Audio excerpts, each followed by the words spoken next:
están? Damos inicio a un nuevo programa de En Palabras Simples. Hace un par de días el presidente de la República, Sebastián Piñera, anunció un proyecto de ley que busca la imprescriptibilidad de los delitos sexuales contra menores.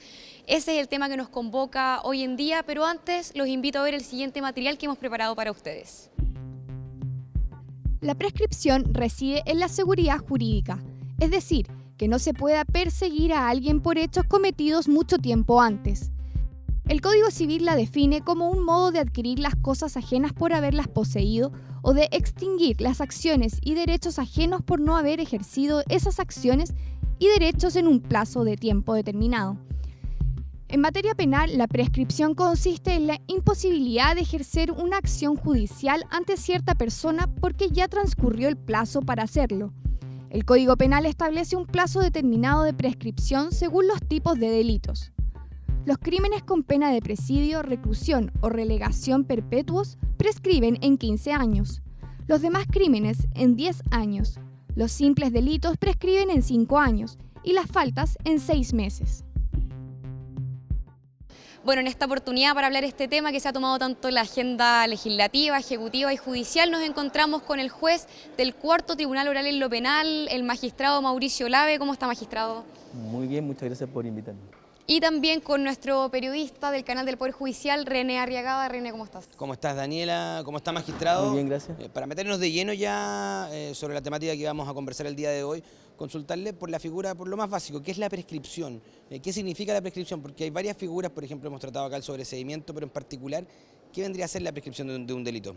En materia penal, la prescripción es una forma de extinguir la responsabilidad penal. Esto es que se evita la pena por el transcurso del tiempo más ciertos requisitos que el propio Código Penal señala. Como le veníamos conversando, cada vez que una persona comete un delito, al momento de la comisión del delito se inicia también el tiempo de prescripción de este. Lo que busca la institución es evitar las sanciones cuando estas ya no son oportunas, cuando el paso del tiempo hace que ya no sea necesaria la sanción. Es la búsqueda de paz social en el fondo. Esa es la dogmática que sustenta la prescripción. Los delitos en Chile se clasifican en simples delitos, faltas y crímenes. Las más leves son las faltas y esas prescriben a los 6 meses, los simples delitos a los 5 años y los crímenes, es decir, los delitos que tienen pena asignada de 5 años y un día de cárcel hacia arriba, delito prescribe en general en 10 años, pero si ese delito tiene asociada pena de muerte, como el caso del robo con homicidio, el robo con violación, etc., ahí la pena llega, la prescripción dura 15 años. Esa es la lógica de los delitos en Chile. La regla general es que todos los delitos sean prescribibles.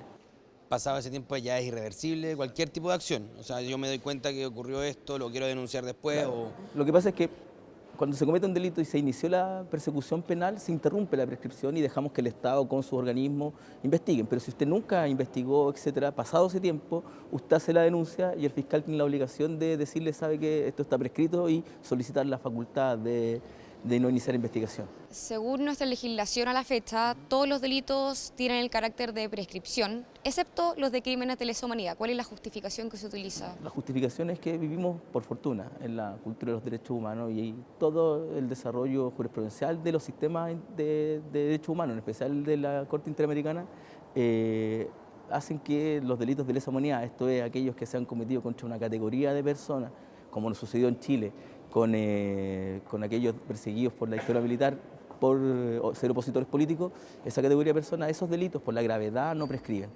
Nosotros hemos tenido responsabilidad estatal precisamente por no haber cumplido eso y hoy día en nuestra jurisprudencia contesta en el sentido de que no prescriben y la ley también así lo señala en el Código Procesal Penal, no prescriben estos delitos. Hablando específicamente de los delitos sexuales, tiene una particularidad que es que la prescripción parte cuando la víctima cumple los 18 años, porque se hace esta distinción por el tiempo que uno sabe que se demoran las víctimas en denunciar. Exacto, tampoco queremos impunidad, ¿verdad? Entonces, ¿cómo denuncia un niño de 2 años? A través de quien lo cuidan, ¿verdad? Pero tendríamos que depender de, quizás, incluso el eventual agresor. Estos delitos, los de abuso sexual respecto de niños, en general se producen por cercanos.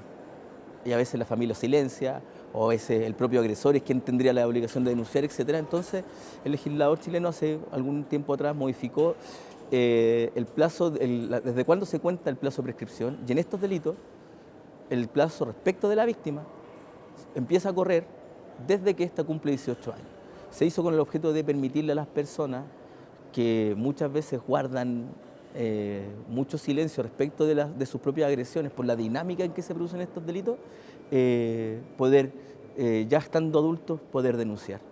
De hecho, de alguna manera se recoge ahí una recomendación de Naciones Unidas, que de hecho es mucho más potente. La recomendación respecto de Naciones Unidas, respecto de Chile, es que efectivamente estos delitos sean imprescriptibles. Respecto a lo que comentabas del derecho internacional y que se ha ido aplicando justamente en las últimas sentencias de nuestro país, apuntando a los derechos humanos, ¿qué fue el costo? Hablaste de un costo que habría tenido tal vez en nuestro país al no haberse acogido claro, un poco a estas normas en determinada época. Claro, no, lo que pasó ahí fue que en ese tiempo se aplicaba, respecto a los delitos de lesa humanidad, se aplicaba la ley de amnistía. Y también eso está, que se había dictado en Chile en el año 78. Y las autoamnistías están en el sistema interamericano proscritas porque efectivamente son los mismos agresores los que las generan y lo que hacen es para generar manto de impunidad nomás. Entonces,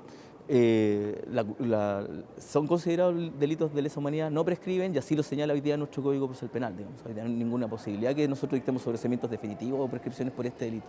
Hay expertos y autoridades que a la fecha se han declarado contrarios a la imprescriptibilidad de algunos delitos, especialmente los delitos sexuales contra menores, pero, a ver, los tribunales están obligados, si se puede decir de alguna forma, a hacer justicia. Pero para hacer justicia, los ciudadanos, todos, tenemos derecho a acceder a la justicia.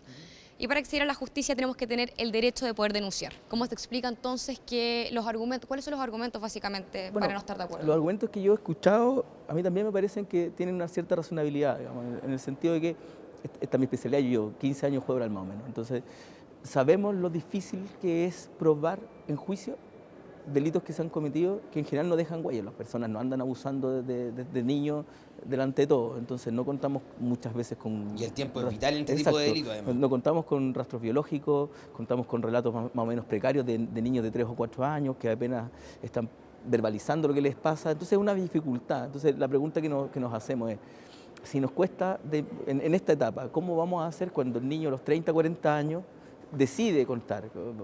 Los jueces no solo funcionamos con la declaración de la víctima, nosotros necesitamos pruebas para que fundamenten aquello, digamos, porque como le explicaba, hay otros valores en juego al momento de hacer justicia y uno de ellos también tiene rango constitucional, que es la presunción de inocencia, digamos. Entonces efectivamente van a haber algunas dificultades probatorias que vamos a tener que no podemos soslayar y que vamos a exigir, como hemos hecho en todos los delitos, que el que persigue el delito, la víctima más el Ministerio Público, traigan las pruebas y eso efectivamente va a ser una tensión al momento de intentar hacer justicia, eso es cierto. Y por ejemplo, ¿qué va a pasar actualmente con las víctimas, por ejemplo, la diputada Erika Olivera, con las víctimas de Fernando Caradima, los delitos que ya por época ya están prescritos? Lamentablemente ahí no hay mucho que hacer. De hecho, en el caso de las víctimas del señor Caradima, lo que se hizo por la ministra de Corte, Jessica González, fue declarar prescrito y sobreseyó definitivamente. Y eso está correcto porque efectivamente los delitos estaban prescritos a esa fecha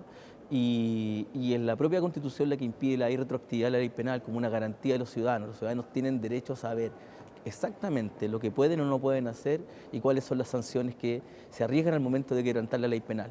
Es una garantía para todos nosotros, entonces la Constitución no le permitiría ahora generar esta imprescriptibilidad con carácter retroactivo. Sería totalmente inconstitucional. No estaría acorde nuestra Carta Fundamental. Y en estos casos, si uno quiere volver a hacer una denuncia después de mucho tiempo, me imagino que ahí la prueba es más que nada un testigo, ¿no? Testimoniales, van a haber dificultades porque con los niños hacen exámenes de veracidad de relato, etcétera, pero esos exámenes de veracidad de relato y otras cosas no están validadas para adultos.